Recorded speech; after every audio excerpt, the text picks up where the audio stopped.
Assalamualaikum warahmatullahi wabarakatuh. Alhamdulillahi wa kafa wa salatu wa salamu ala rasuli al-mustafa wa ala alihi wa ashabihi al-siddi wal wafa. Qala ta'ala fi kitabihil karim, a'udzu billahi minasyaitonir rajim. Bismillahirrahmanirrahim. Wa nazilu minal qur'ani ma huwa shifaa'un wa rahmatul lil mu'minin wa la yazirul zalimina illa khasarah. Shadaqallahul azim. Al-ayah ma ba'd. Para sahabat-sahabat Yahya Niawan dimanapun kita semuanya berada, mudah-mudahan kita dalam lindungan Allah Subhanahu wa ta'ala, amin ya rabbal alamin. Jadi saya pada sore ini saya bertadabbur dengan alam ya. Saya berada di persawahan ya, hanya sekedar mencari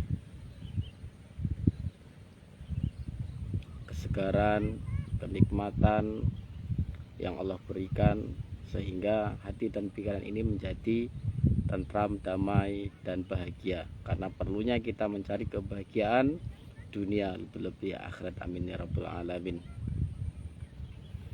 Ya, jadi kondisi, situasi, keadaan persawahan ini memang sedang musim setelah tanam ya. Dan ini juga malah baru tanam ini para sahabat. Ini baru tanam, mungkin jumlah usianya paling tidak 4 atau 5 hari ini. Kalau yang ini sudah kemungkinan setengah bulan, bahkan 1 bulan ya. Jadi suasana kondisi di di sore hari, kondisi di persawahan ini sangat indah, masya Allah.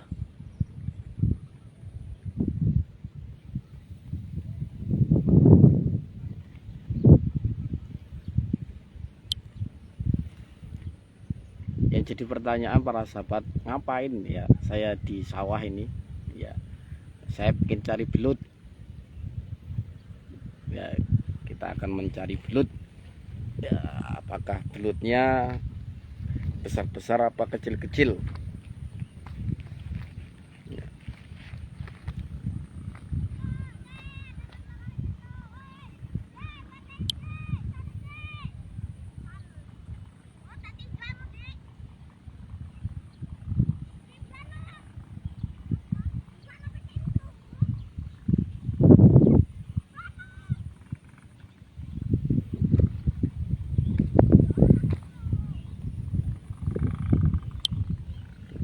Mari kita sholawat dulu para sahabat. Mudah-mudahan kita senantiasa menumbuhkan rasa mahabbah kita pada Nabi kita, Nabi Allah Muhammad SAW. Mudah-mudahan kita termasuk jadi umatnya yang dibanggakan oleh beliau dan mendapatkan syafaatnya, pertolongannya dunia lebih-lebih akhirat, amin ya rabbal alamin. Allahumma sholli wa sallim wa barik.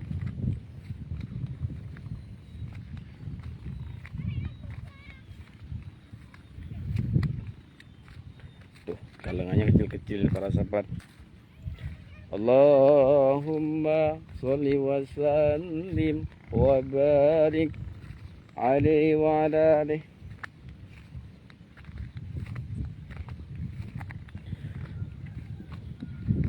Allahumma sholli wa sallim ala nabiyina Muhammad alaihi salam. Salatan tadumu wa tuhda ilaih mamarul layali wa tula dawam. Allahumma salli wa sallim ala nabiyina Muhammad alaihi salam. Salatan tadumu wa tuhda ilaih mamarul layani wa tula dawam.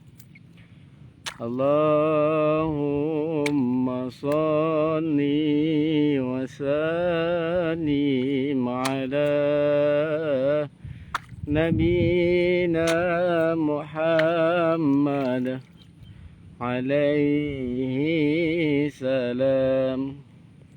Salatan tadumu wa tuhda ilaih mamarul layani wa tula dawam.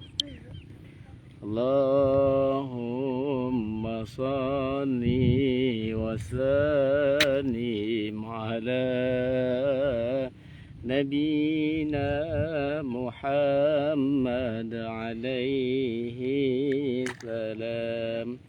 Salatan tadumu wa tuhda ilaih mamarul layani wa tula dawam.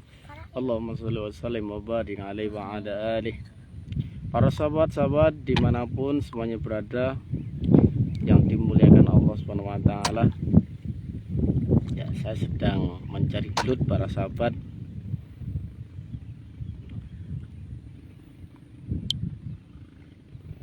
Nah, ini sedang mencari belut.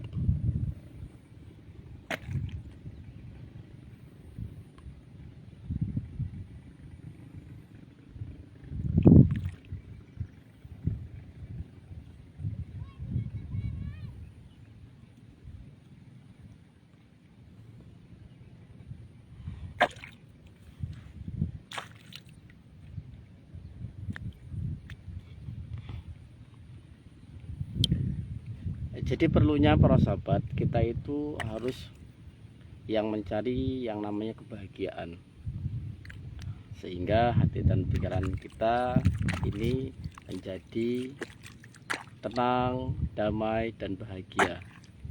Karena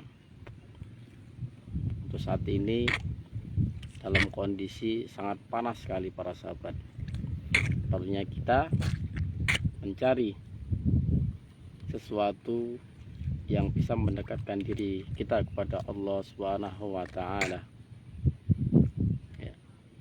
Terutama salah satunya kita bertadabbur dengan alam, ya. Alhamdulillah saya bisa ke sawah cari belut.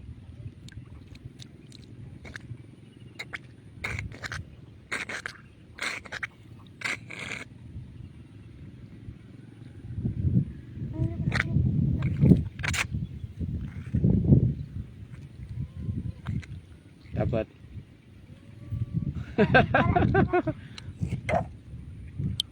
Nah, dari belut ini.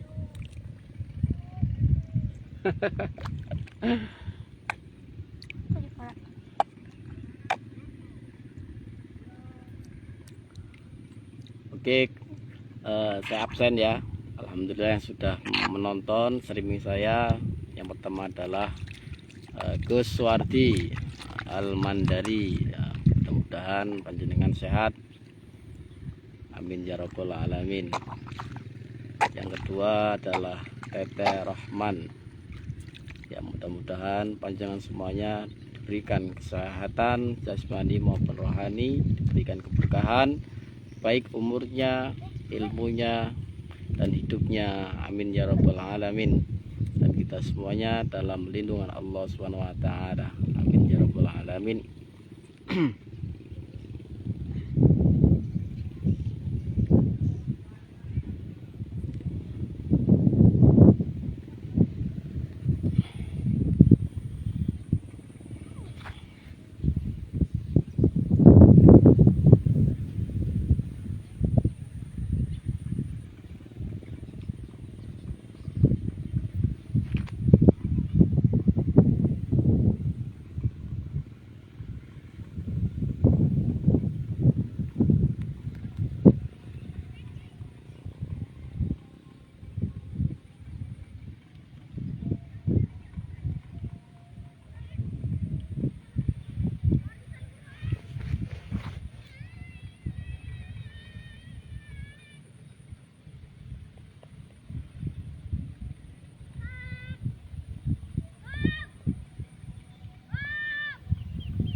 Oke para sahabat, ya saya akan memberikan tips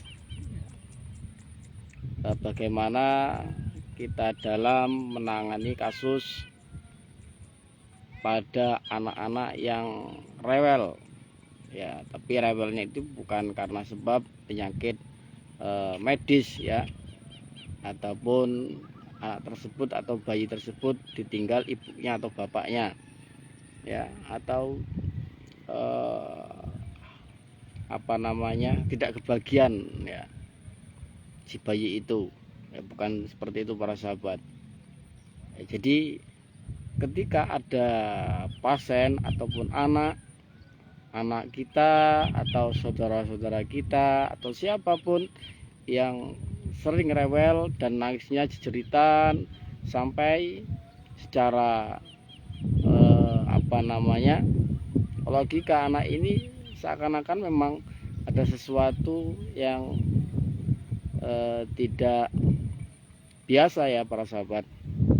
Nah, perlunya penanganan secara khusus pada terapi Qur'ani pada kasus anak jeritan atau rewel, ya, baik itu pada siang atau malam hari. Sebelum melakukan terapi Qur'ani ataupun ruqyah pada kasus tersebut, ya, kita wajib yang namanya mendiagnosa terlebih dahulu. Karena sebelum kita memberikan resep obatnya, kita harus wajib mendiagnosa, sehingga kata Nabi, ketika obat dan penyakitnya sama maka sembuh biidznillah. Nah, jadi kita diharuskan sebelum melakukan terapi Qur'ani harus mendiagnosa terlebih dahulu para sahabat. Yang pertama adalah mendiagnosa secara keluhan penyakit pasien, wawancara, ya, apakah ada penyakit secara medis, dan kita tanya apakah pernah dikonsultasikan ke ahli medis atau bagaimana. Kalau memang tidak ada, nah, kita tanya-tanya keluhannya, gangguannya.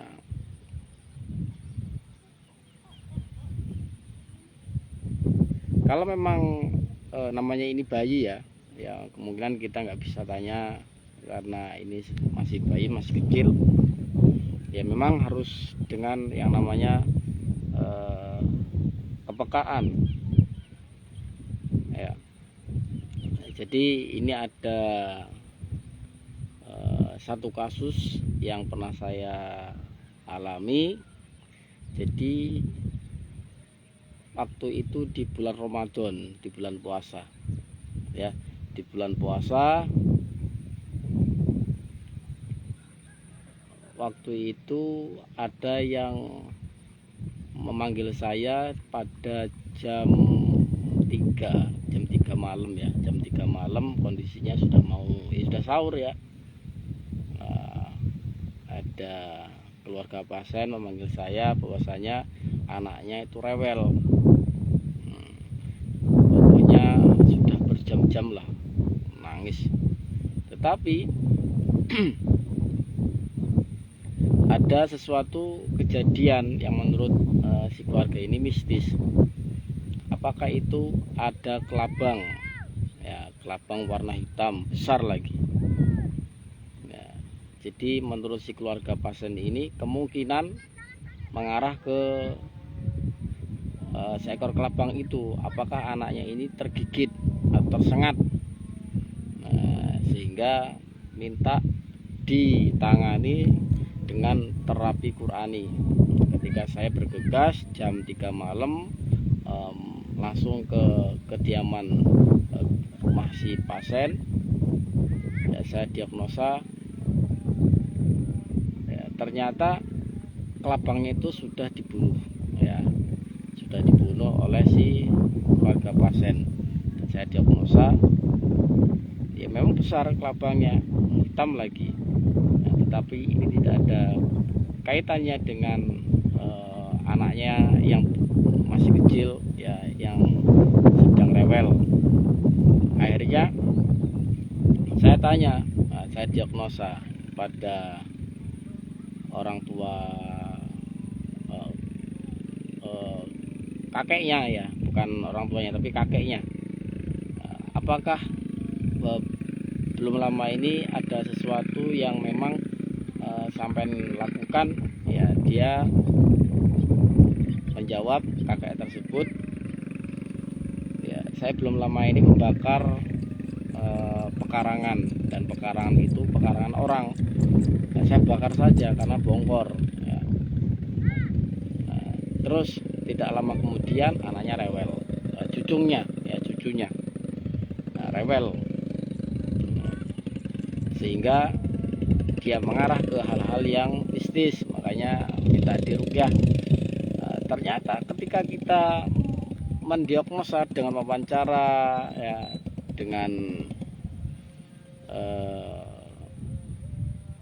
bertanya tentang gangguan keluhannya, ternyata itu bisa menjadi sebab memudahkan kita dalam menjawab kasus-kasus pada si anak tersebut. Kalau memang ini sudah fakta dari kasus gangguan masul jin atau masul syaitan, ya ini langkahnya. Saya katakan ini kasusnya sudah non medis ya, bukan medis ya. Meskipun ruqyah atau terapi Qur'ani ini bisa mengobati kasus medis, non medis atau psikis ya. Akhirnya karena ini kasusnya non medis ya, yang jelas saya cek dulu pada tubuh balita tersebut, ternyata tidak ada dari sebab gigitan dari hewan ataupun dari kelabang itu. Nah, cuman ketika anak tersebut saya perhatikan, ketika dia melihat ke suatu tempat, matanya terpejam ya, matanya terpejam seakan-akan dia melihat sesuatu.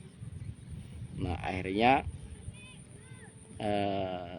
saya netralisir terlebih dahulu, baik itu rumahnya, pekarangannya yang berkaitan, ada tempat-tempat yang kira-kira menurut kita itu tidak biasa ya, kondisinya lembab atau dan lain-lain, kita netralisir. Setelah itu kita baru ruqyah balita tersebut. Nah, di sini kuncinya para sahabat. Nah, ketika kita sudah meruqyah, jangan lupa kita menutup portal gaibnya. Ya, meskipun anak tersebut tidak bisa kita wawancara atau kita tanya, ya, tapi sebaiknya ketika kita menangani kasus-kasus anak-anak balita yang nangis jeritan dalam kasus non medis, ini harus wajib ditutup portalnya. Nah, alhamdulillah bismillah ya. Nah, jadi ketika saya menangani, tiba-tiba spontan anak tersebut itu langsung diam. Nah, akhirnya karena dia sudah lama menangis, akhirnya dia tidur. Alhamdulillah anak tersebut sembuh dari kasusnya. Nah, terus besoknya saya tanya lagi gimana perkembangannya. Alhamdulillah sudah sembuh. Nah, berarti kemungkinan anak yang nangis jeritan dalam kasus non medis ini dia melihat sosok gaib atau makhluk jin dalam sebab kondisi jin itu baik mengganggu, baik dia berdampingan dengan anak tersebut ya, bahkan dia bisa melihat anak-anak tersebut ya, dan portalnya terbuka.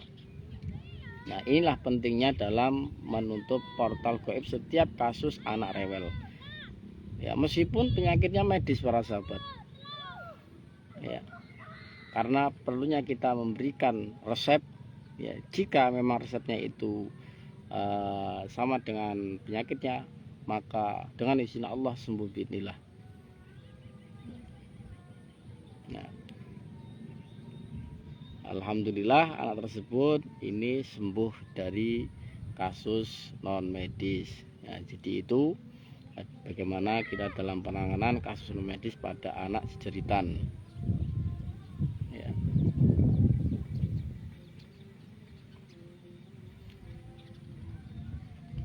Oke, salam hadirnya buat siapa, Fatimah Al Zahra. Ya, mudah-mudahan panjenengan semuanya sehat, berkah usianya, ilmunya, hidupnya. Amin amin ya rabbal alamin, dalam lindungan Allah Subhanahu wa taala. Amin ya rabbal alamin. Nah, saya sedang berjalan-jalan di sawah mencari belut.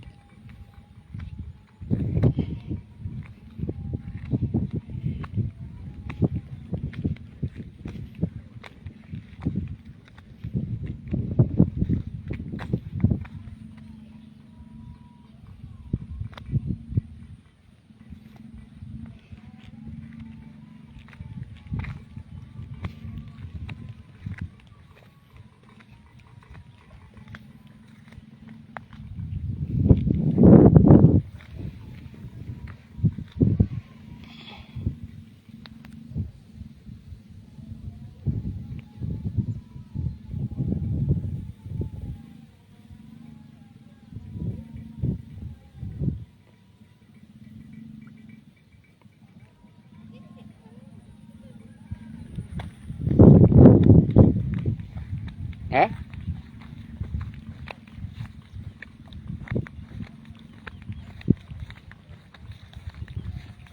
Apa?